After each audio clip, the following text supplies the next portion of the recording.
Welcome back to the OSM channel. In today's video, I'd like to teach you how to replace the timing chain tensioner on a 2018 Honda CRV. Now, a little background on this particular car, 2018 Honda CRV, equipped with the Earth Dreams 2.4 liter motor, 150,000 miles on the clock, and no codes are present. Now, the issue is when you go to start this car, especially cold mornings, for a second or two, there's a noticeable rattle coming from the engine. Now, as somebody who's mechanically inclined, when I hear a rattle coming from the engine, I generally think timing chain related issue. Could be a stretched timing chain. However, on this particular motor, the timing chain is supposed to be a lifetime timing chain. Now, I'm not saying it'll last 300,000 miles, but at 150,000 miles with no codes present, I think it's unlikely that the chain is stretched beyond its means. Another possible cause would be the cam phaser. I know on earlier versions of this engine, there was a known issue with the cam phasers, some type of spring. There's a lot of good videos on the earlier versions of this engine, but for the Earth Dreams motor, the cam phaser is not a common issue. What is a common issue, though, is timing chain tensioner, and that's what we're going to replace today. In fact, Honda actually released a TSB on these chain tensioners. Honda released this February 21st, 2019. This is TSB 19-019. Now, what's interesting is that it does not cover this particular year. This covers CRVs 2015 through 2017. However, according to my research, this TSB still applies to this car and this motor. Let me read from this TSB here. So, symptom: there is a knocking or clicking from the engine during cold startup. Possible cause: the check valve in the cam chain tensioner is worn, allowing oil pressure to leak internally and the cam chain to lose tension after engine is turned off. Corrective action: replace the cam chain auto tensioner. Part number 14510-5A2-A02. That's exactly the part we have. So, I think it only makes sense to replace this chain tensioner. Without further ado, let's get started. First thing we need to do is jack up the front right corner of the car and remove the front right tire. If you look right behind the front tire, this is your jacking plate. That's what you want to jack up on. Let's install a jack stand. To the left of the crankshaft, we have the chain case cover. We're going to remove the 3 10mm bolts.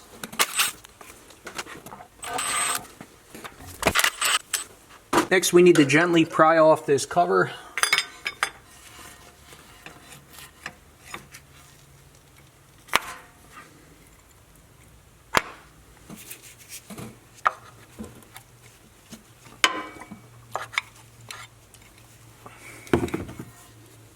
So that cover is glued to the case with an RTV-like substance. So what we have to do now is we have to scrape this old gasket material out of here.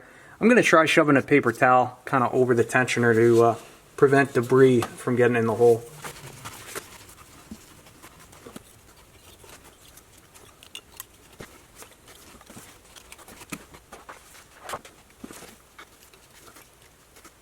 So I got this surface cleaned the best that I could. It's really important that you sneak a razor and clean the mating surface back behind the crankshaft pulley.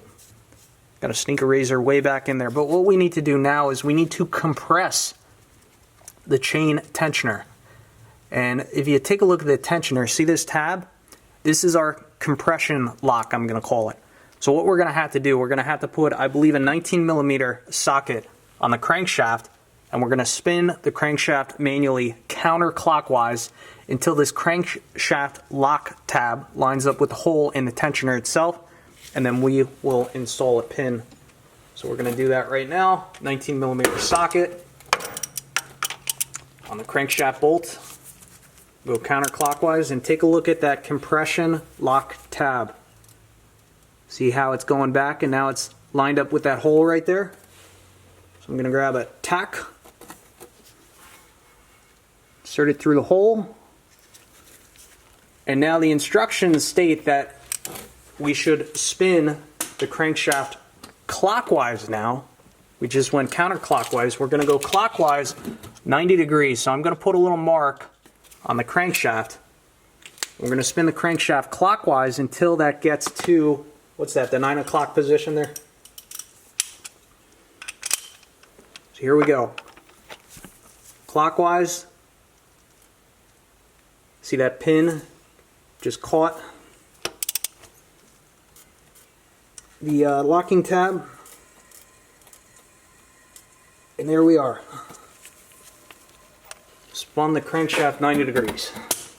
So before we remove the tensioner, something you want to do is put your finger on this guide and just ensure that there's some free play there. I actually had to rotate the crankshaft a little bit just to ensure that there was no pressure on this guide, and that's really important.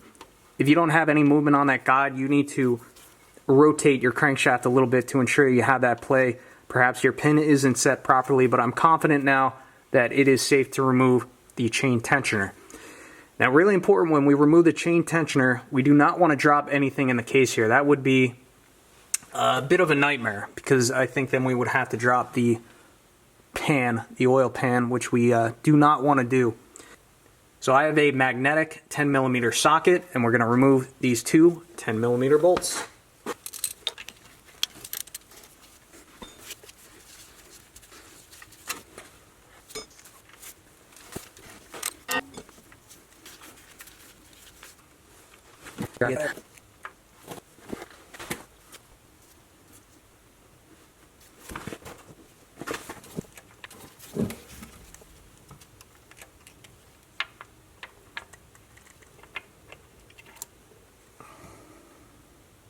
Like playing a game of Operation.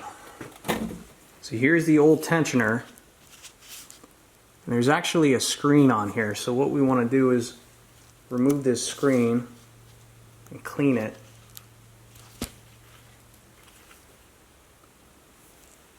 Inspect for damage. Looks like it's in good condition. I don't see anything clogged. Let's get some brake parts cleaner.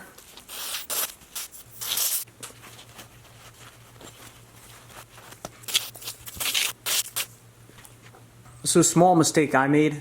You should not use a shop towel to clean this, because TSB states that may leave foreign fibers, things of that nature on the screen. So only use a brake parts cleaner.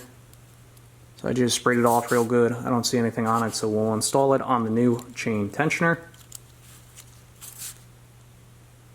I also found that I had to bend these tabs in a little bit to ensure that the screen had a good bite on the tensioner.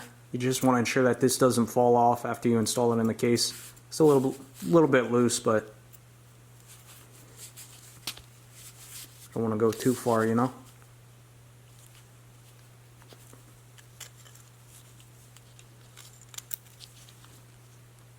I think that's good. Also, while we're up here, we do need to clean off the gasket material on the chain cover.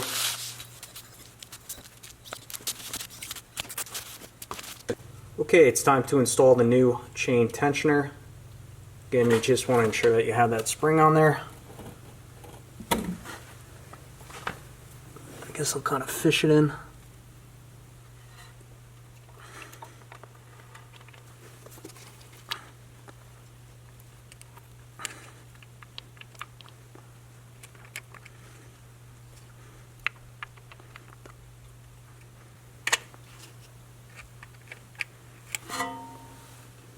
So I'm finding that that screen has shifted slightly, causing somewhat of an inability to get the bolt in through the tensioner past that screen to get to the threads.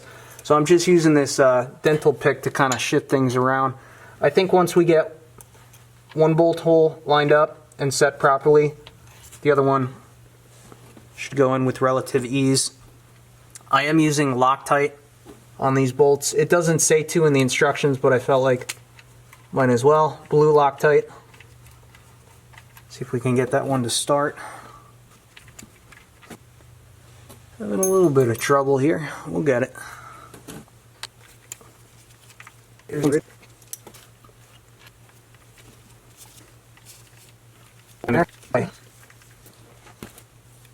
Now the torque spec for these bolts 9 foot-pounds, which I believe equates to 108 inch-pounds.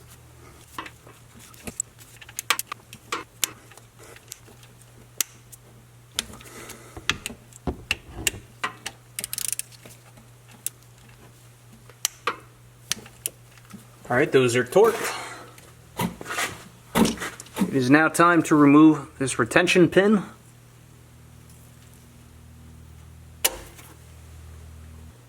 So now we have to apply our gasket material back onto the chain tensioner cover. All I have is this Permatex Red, which this is a high temp gasket material. It'll work fine for this, but what we had to do, we had to apply a small bead.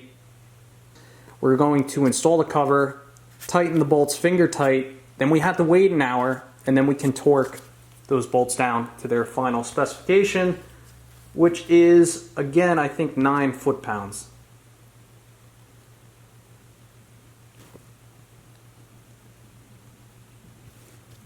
So now it's time to install the cover. I have my hand in between the CV axle and the shock or strut. My plan is I'm going to try installing the lower right bolt onto the cover without having the cover touch the mating surface.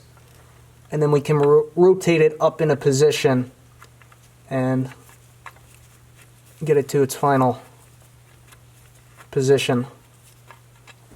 And I think that's going to work out well because you guys know it's challenging to kind of fish this behind crankshaft pulley without having it touch the mating surface. Alright, so let's rotate this up.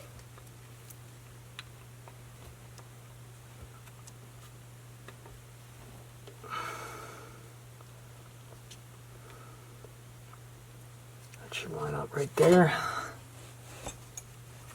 Just kind of holding it in position for now. All right, I got 2 bolts started. I think we're pretty safe now. So again, these bolts, we're only going to get these finger tight. And we got to let that gasket cure for an hour before we can torque these down all the way. All right, those bolts are finger tight. We'll let that cure for an hour. Alright, it's been an hour. Let's torque these 3 bolts down to 9 foot-pounds or 108 inch-pounds.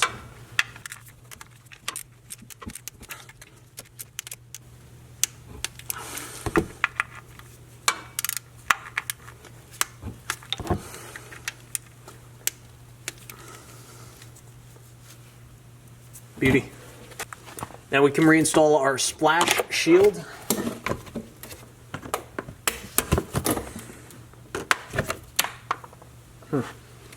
Rejected. So the tabs on the end of this fastener, plastic fastener, actually broke off. I do carry a couple extra. We'll see if we can make this one work.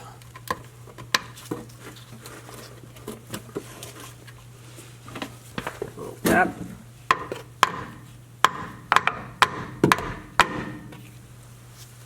That'll do it.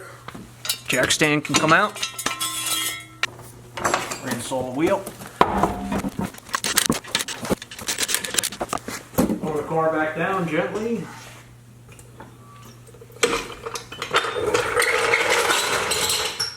I believe the book says to torque the lugs down to 80 foot-pounds. I generally do 100. I'm sure that's going to piss somebody off, but I don't really care.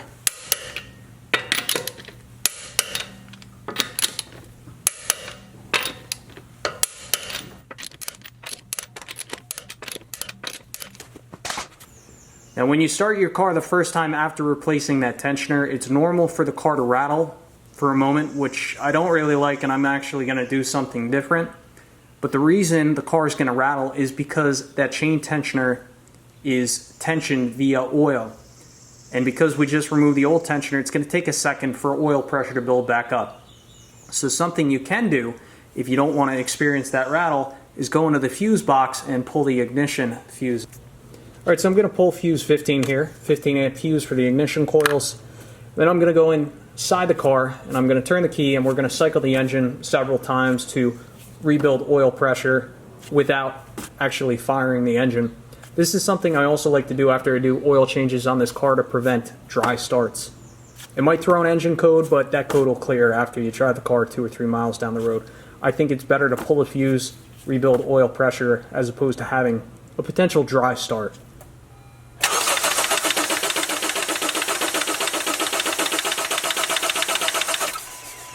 Let's put fuse 15 back in. Put our cover back on.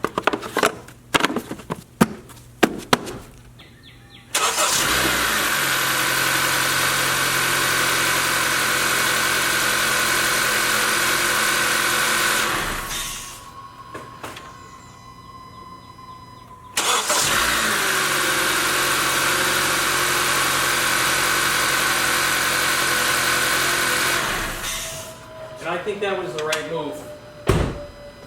When I started it up the first time, I didn't hear any rattle. Fired it up again just to ensure we replicated our results, and I don't hear any rattle, so this is a good repair. I'd like to thank you for watching. As always, I will catch you on the next one.